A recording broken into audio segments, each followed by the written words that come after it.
Welcome to Pat Stats. Today is June 23rd. The Mets, on this date since 2015, are 1-4. In 2015, they lost 3-2 against the Brewers at Miller Park in Milwaukee.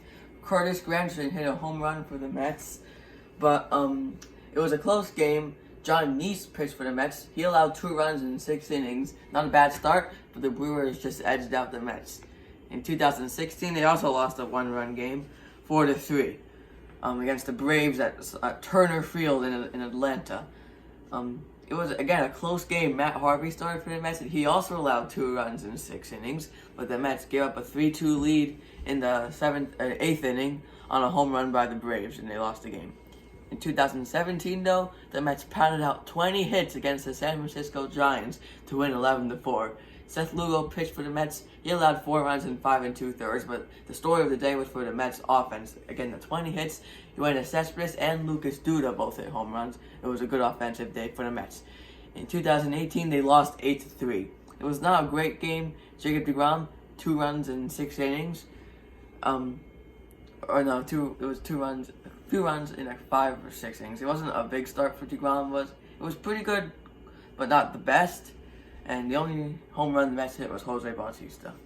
8-3 loss against the Dodgers. And in 2019, they lost 5-3 against the Cubs at Wrigley Field. They gave up a lead. In that game, though, Pete Alonso broke the Mets' rookie home run total for a single season, so that was pretty good. And also, Tomas Nido hit a home run, but they gave up the lead in the 8th inning on a 3-run homer, I believe, by Javier Baez off Seth Lugo. So not a great day for the Mets, clearly. Switching gears, we're now going to talk about Michael Conforto. He is a very streaky hitter, but why? We're going to take a look at why that could be today. So as you can see, this is his batting average for a 7-day average across 2019. It doesn't look like it's a lot of difference, but if you think about it, between here and here is a bad hitter and a good hitter. So there are a lot of, like ups and downs for Conforto. For other hitters, it definitely looks more like a straight line. That does look like a straight line, but if you zoom in, there are a lot of curves. That's for batting average. On-base percentage, Conforto is usually pretty solid with on-base percentage. He walks a lot, but, you can see probably when he was slumped a bit. Slugging percentage also shows that there's a bunch of ups and downs. Don't get caught off guard by the beginning of the season. That's just always gonna be a little imbalanced. And finally, we have OPS. Again, a lot of ups and downs. So that clearly shows that he is a streaky hitter. But now, we're going to look at why. We're going to start by just looking at the stats. Here's a very interesting thing about Michael Conforto. He is great when the Mets win, and he is terrible when the Mets lose. When the Mets win, he bats .326 with a .428 on-base percentage, .647 slugging, and a 1.075 OPS. When they lose, he bats .182 with a .276 on-base percentage, a .321 slugging percentage, and a .597 OPS. This is all last year. This is actually his career splits. 30 home runs and losses, 79 wins. Now we're going to take a look at just simply last year. Again, you see more of the same. Batting average, .330 in wins, .181 in losses. On base percentage, .443 in wins, .274 in losses.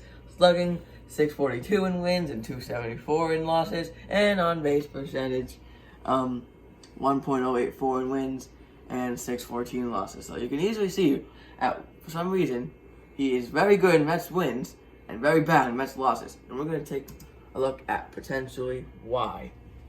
He slumps with the team from March 28th to April 3rd of last year. The Mets were 5-1, and he did pretty good.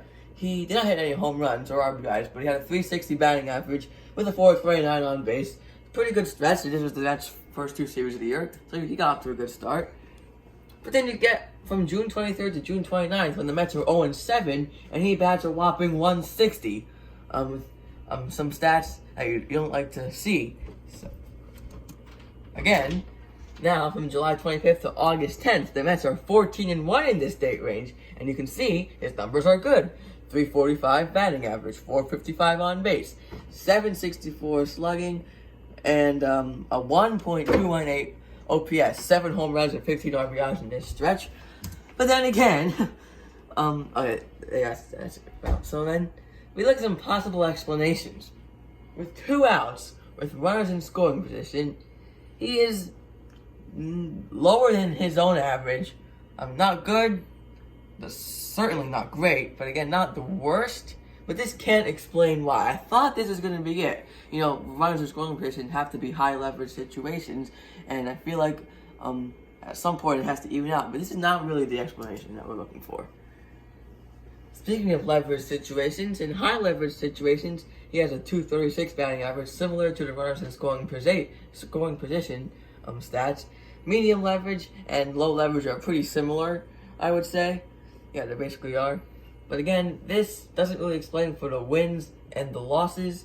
I mean, there's not gonna be one that fully explains it, but I believe that this one does a pretty good job. You can see for the general part, he bats better early in the game when you don't know if the Mets are gonna win or lose. I mean, if it has to do with confidence, then this explains it certainly. But if it doesn't, it could just be a coincidence.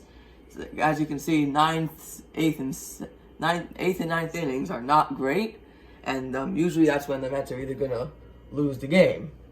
And you see how, again, this weird for Conforto, I don't know. And here's another one. This one probably explains it the best. Sorry that the whatever you want to call it, the average and stuff at the top is cut off, but within 1 run, he's okay. 2, 3, and 4, I would say they're kind of similar. When the margin is more than 4 runs, he is actually a very good hitter. This certainly explains why he's better with wins. With losses, I mean, the Mets pitching is generally good, so they probably have more times when they were winning by 4 and losing by 4, which probably explains why he had better stats when the difference of the game was more than 4 runs. So again, very hard to judge why Conforto is very streaky. I believe it has something to do with the fact that he has like the highest difference between average and all that stats when the Mets win and lose. But again, it's very hard to know. But I think these stats do a pretty good job of explaining it. So that's all for Pat's Stats today. We'll see you tomorrow.